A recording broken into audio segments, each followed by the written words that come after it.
તો આ સાથે ઉત્તર ભારતમાં હાડ થીજવતી ઠંડી પડી રહી છે। હવામાન વિભાગના મતે લોકોને હજુ હાડ થીજવતી ઠંડીથી કોઈ રાહત મળવાના અણસાર નથી। મેદાનોથી લઈ અને પહાડો સુધી શીતલહેર અને ગાઢ ધુમ્મસ છવાયેલી છે, જેના કારણે જનજીવન પ્રભાવિત થઈ રહ્યું છે।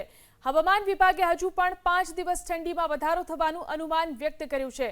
હવામાન વિભાગની આગાહીને લઈ કેટલાક રાજ્યોને એલર્ટ કરવામાં આવ્યા છે।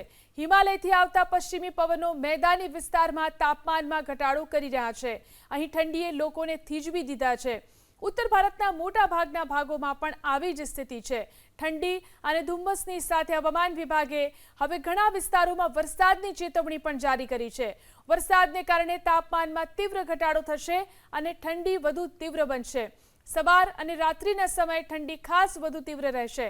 આ તરફ દિલ્હી એનસીઆરમાં તીવ્ર ઠંડી, શીતલહેર અને ધુમ્મસનો કહેર ચાલુ છે। આજે સવારથી જ દિલ્હીમાં ગાઢ ધુમ્મસ છવાયેલું છે। ચારે બાજુ ધુમ્મસ છવાઈ ગયું છે।